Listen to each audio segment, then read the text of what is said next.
정의당 지지도가 3.7%예요. 그야말로 정말 최저치를 기록하고 있는데 선거제도가 바뀐 직후에 정의당이 최대의 수혜자가 될 거다. 정의당 욕심쟁이군 이런 것들이 이제 정의당을 더 어려운 상황으로 몰아넣고 있는 게 아닌가 싶고요.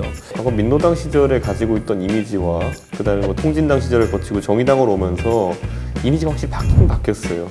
그때는 누가 봐도 노동자 대변하는 것처럼 보였기 때문에 그에 대해서 호감을 가지고 있는 사람도 있었는데 지금은 정의당도 이슈를 따라가요. 여러분 안녕하십니까. 시사저널TV 시사 끝장 시간입니다. 각종 시사 이슈를 쉽고 그리고 과학적으로 분석하는 그런 시간입니다. 이번 시간에는 최근에 정당의 변화들이 많습니다. 여러 가지 변화들이 많은데 그 중에서 특히 눈에 띄는 하나 여론조사 결과가 최근에 나와서 그 주제로 한번 얘기를 나눠볼까 합니다. 이 정의당 얘기입니다. 최근 2년 만에 정의당 지지도가 그야말로 바닥을 지금 치고 있습니다. 과연 왜 정의당의 지지율은 그렇게 떨어지고 있는 것인지 이 문제에 대해서 박원석 정의당 정책위의장, 이준석 미래통합당 최고위원과 얘기 나누겠습니다. 박 의원님. 네. 정의당이 원래 이제 과거 선거 경우 보면 이 총선철 이렇게 되면은 여야의 대립이 막 극한적으로 일어나고 그러면은 정의당의 경우도 상대적으로 이제 지지율이 많이 올라가고 과거에 거의 10%, 12% 이렇게 간 적도 있지 않습니까? 근데 지금은 오히려 최근에 지난 16, 20일 조사인데 이거 보면은 3.7%예요. 그야말로 정말 최저치를 기록하고 있는데 박 의원님 정의당 정책위의장이라는 또 중요한 당직을 맡고 계시는 네. 입장에서 여러 가지 생각이 좀 많으실 것 같은데 생각이 굉장히 복잡합니다. 네. 지난 선거 때도 보면 이게 이제 선거가 가까워지면 가까워질수록 양당 결집이 강해지거든요. 네. 그래서 정의당 지지율이 투표 직전까지 보였던 지지율하고 막상 이제 그 투표가 끝난 다음에 나온 결과치하고 꽤 차이를 보이는 건 사실입니다. 네. 그게 이제 중간층이라든지 혹은 지역에서는 여당을 찍지만 지금의 여당 민주당을 찍지만 비례대표 득표는 이제 정의당한테 그렇죠. 하는 이런 네. 분들의 표가 더해져서 지난 선거에도 7.3% 이렇게 정당 득표를 했던 거였는데 기본적으로는 그 양상의 연장선에 있다 이렇게 보고요. 근데 이제 그때하고 양상이 좀 다른 게 지금은 이게 이제 비례 위성 정당 논란이 여기에 더해지면서 네. 또 선거제도가 바뀐 직후에 정의당이 최대의 수혜자가 될 거다. 이런 류의 프레임이 더해지면서 한편으로는 여당 지지자들로부터의 공격, 다른 한편으로는 이제 정의당 욕심쟁이론 이런 것들이 말하자면 이제 정의당을 더 어려운 상황으로 몰아넣고 있는 게 아닌가 싶고요. 근데 문제는 이걸 이제 어떻게 뚫고 나가야 될지 이 방법이 사실상 마땅치 않고 시간은 가고 네. 여기에 이제 정의당의 고민이 있고요.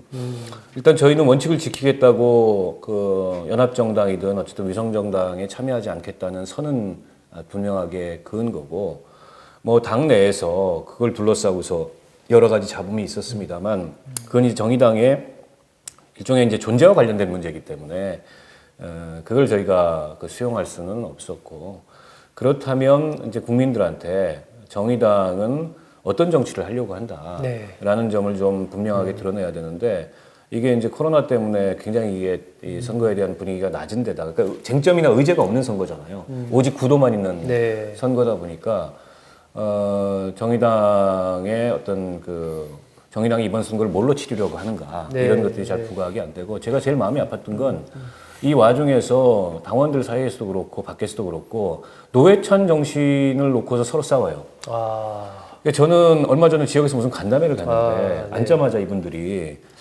노회찬 대표님이 살아계셨으면 정의당이 안 이뤘을 텐데 그래가지고 저는 여당 지지자인 줄 알았어요. 네. 그래가지고 이제 저 나름대로 이제 이렇게 좀 대화를 해보려고 그랬는데 알고 봤더니 야당 지지자들이에요. 네. 근데 이제는 야당 지지자들까지 노회찬 대표를 들먹이면서 이 정의당을 비판하거나 혹은 깎아내리거나 이러고 당내에서도 노회찬 의원님이 살아가셨다면 이런 선택을 했을 거다. 아니다 이런 선택을 했을 거다. 당원들 사이에 이런 논쟁이 벌어지는 게 굉장히 좀 마음이 아프고 네.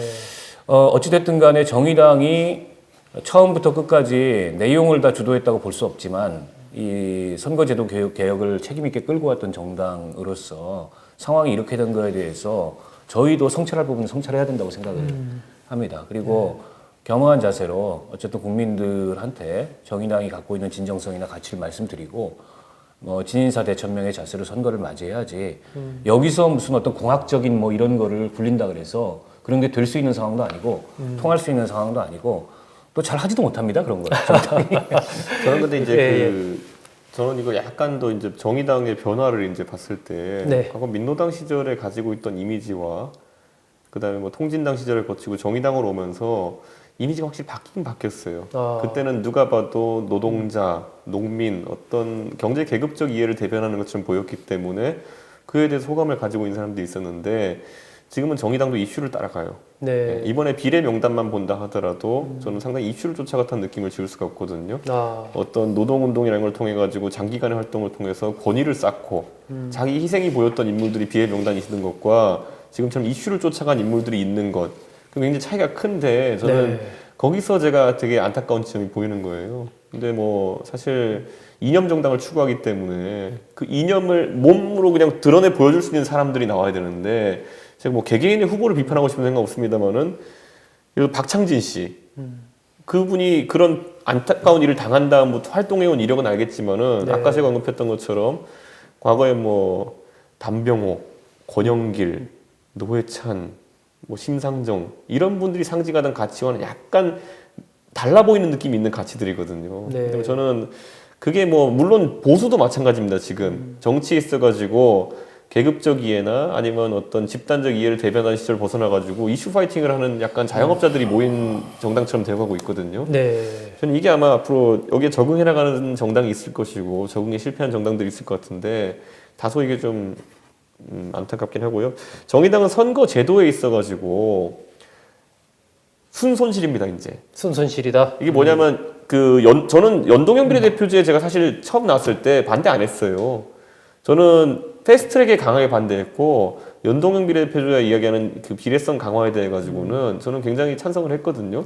다만 이제 유승민 의원이나 저 같은 사람들은 소선거구제와 연동형 비례대표제의 결합이 아니라 중선거구제와 연동형 비례대표제 결합을 했을 때 더 논리적으로 맞지 않느냐 정도의 의견을 갖고 있었는데 그 논의의 장이 사라진 패스트트랙이라는 제도 때문에 저희는 강하게 반대했던 거예요. 여기서 보면은 순손실이란 건 뭐냐면 원래 정의당의 선거 구도가 그랬어요. 인지도가 있고 영향력이 있는 인물 예를 들어 노회찬, 심상정 그리고 뭐 지역구에서 뭐 울산 이런 데서 한 분 더 창원이를 한 분 더 해가지고 한 3-4분 당선되고 그리고 비례에서 한 6-7석 더 해가지고 의석을 구성하는 박 의원도 한 명 껴주십시오. 경기 그렇죠. 고향에서. 아니 그러니까 지역구 당선 이력을 봤을 때 그렇게 되는 경우가 많았는데 지금은 지역구 당선자가 나오면은 그만큼 비례해서 감해야 되는 상황이 됐어요. 연동형 의석 때문에.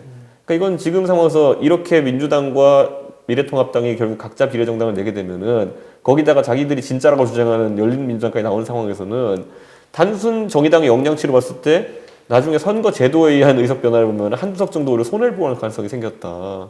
그래서 이게 이번에 정의당 입장에서는 내부적으로도 그것 때문에 나중에 결과를 놓고 말이 많을 것 같아가지고 그게 좀 골치 아플 것 같습니다. 이게 지금 이준석 최고위원 얘기한 부분과 맥이 닿는 부분인데 이 선거 제도의 변화 그 문제를 정의당이 좀 어떻게 보면 너무 좀 쉽게 생각했다라고 할까요? 뭐 그런 측면도 있는 거 아니에요? 사실은 뭐 쉬운 건 아니었죠. 그 연동형 비례대표제가 도입되기까지 거의 20년 선거제도 개혁을 저희가 얘기해왔고 1인 2표제가 도입된 것도 정의당이 헌법소원을 해서 1인 2표제가 도입됐던 겁니다. 2004년도에 최초로. 그런 면에서 봤을 때 저희는 이제 일관성 있는 개혁의 방향으로 왔는데 이런 식의 이제 반칙과 꼼수가 난무하리라고는 그 예상을 못했고. 그러니까 미래한국당과 더불어시민당 등이 창당될 때 그때 이제 정의당이 좀 더 강하게 예를 들어서 아니 저희가 뭐 강하게 안 한 건 아닌데 이미 저런 꼼수나 반칙을 제어를 할 수 있는 상황이 아니었고 뭐 그 인정사정 보지 않고 체면 안 가리고 그렇게 나오는 상황이었기 때문에 저희가 그것까지 미리 감안을 해서 그에 대한 견제 장치를 만들지 못한 그런 불찰이 분명히 있다고 생각합니다. 안타까운 건 지금 이대로 가면 이제 선거제도 개혁 애써서 연동형 비례제 도입된 게 무산될 가능성이 생겼는데 이건 다시 이제 원점으로 돌아가는 거거든요. 그런 면에서 대단히 좀 안타깝고 이 난국을 어떻게 뚫고 가야 될지 일단은 지금 선거가 20일 뒤에 있기 때문에 평가는 사실은 선거 끝나고 해야 될 것 같고 이 20일 동안에 뭔가 집중해서 정의당이 이 판에 살아남아야 된다. 그리고 유의미한 의석을 획득을 해서 21대 국회에 들어가서 이게 좀 실타래처럼 막 얽혀버린 난장판이 돼버린 이 상황을 다시 풀어낼 수 있는 그런 어떤 교두보와 동력을 가져야 된다. 우선 저희는 여기에 집중해야 된다는 생각이 들고 저희가 이제 뭐 이념 정당을 지향한다고 볼 수는 없을 것 같아요. 그러니까 정의당은 특히나 이제 이번 당내 경선 뭐 당대표 선거 거치면서 일종의 이제 다원적 진보를 추구한다.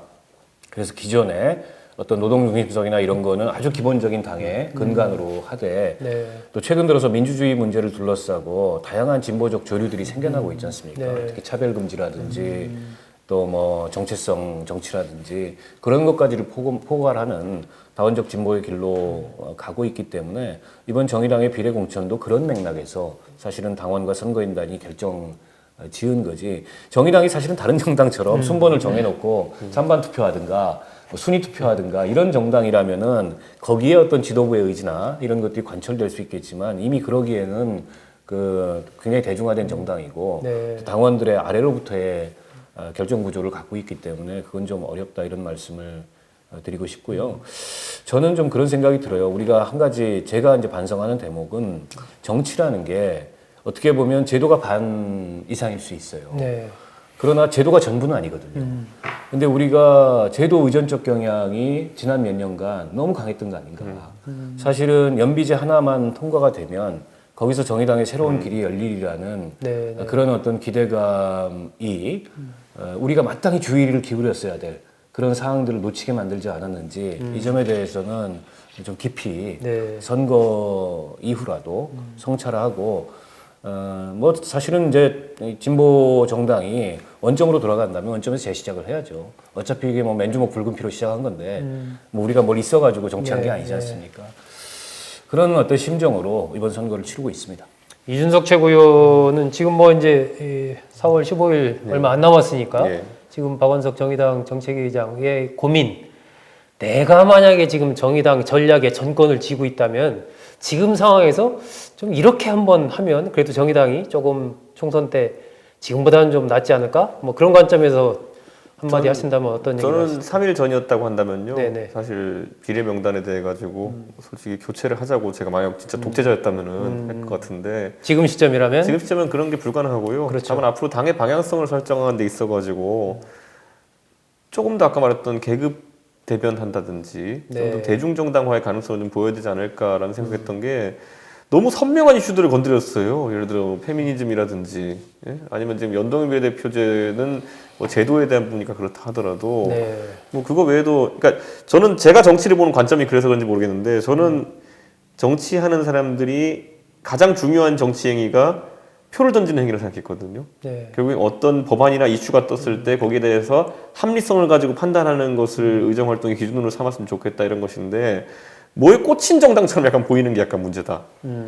우리가 집권해서 이걸 꼭 이루어야겠다. 네. 수단과 방법을 가리지 않고 그게 아까 제도라고 얘기했지만 연동형 비례대표제라는 그거거든요. 네. 이번에도 순수성을 지키는 데는 뭐 성공했지만은 반대로 아까 말했던 그러다 보니까 니들이 이득 보는 거 아니냐라는 아주 가벼운 공격에 좀 피해를 입은 그런 상황도 생기게 되는 것이고요. 저는 네. 그래서 조금은 유연성을 보여주는 모습이 나는데 그게 15일 선거에는 반영되는 게 어렵고요. 저는 아마 정의당 내부 토론이 많을 것 같은 게 아까 말했듯이 인물 중심 정당에서 이제 이슈 중심 정당으로 가는 과정 중에서 약간 좀 오류가 난 것 같다는 생각합니다. 선거 보통 하면 선거 3요소 많이 얘기들 하는데 구도, 인물, 정책 얘기 많이 합니다. 예. 일단 정의당 입장에서 봤을 때 구도, 뭐 연동형 도입되면서 오히려 좀 상당히 피해를 보는 상황이 돼버렸고 인물적인 측면에서도 어쨌든 과거에 비해서 어떤 신선미라든지 새로운 인물이 어떤 대중의 시선을 붙잡고 있지 못한 것도 사실입니다. 정책 또한 어떤 획기적인 그런 부분으로 국민들의 눈길을 사로잡는 그런 부분에서 또 정의당이 최근에 보여주는 바가 별로 없는 것 같고 이러한 부분에서 여러 가지 문제가 중첩돼 있지 않나 하는 생각이 들기 때문에 아마 박원석 정의당 정책위의장 또 뭐 심상정 대표 등 당을 이끌고 있는 분들이 굉장히 좀 고민이 많을 걸로 생각이 되는데 과연 4월 15일 선거 결과 어떻게 나올지 그리고 그 전후에서 또 정의당이 어떤 변화의 과정을 걷게 될지 같이 한번 지켜보겠습니다. 두 분 말씀 고맙습니다. 예.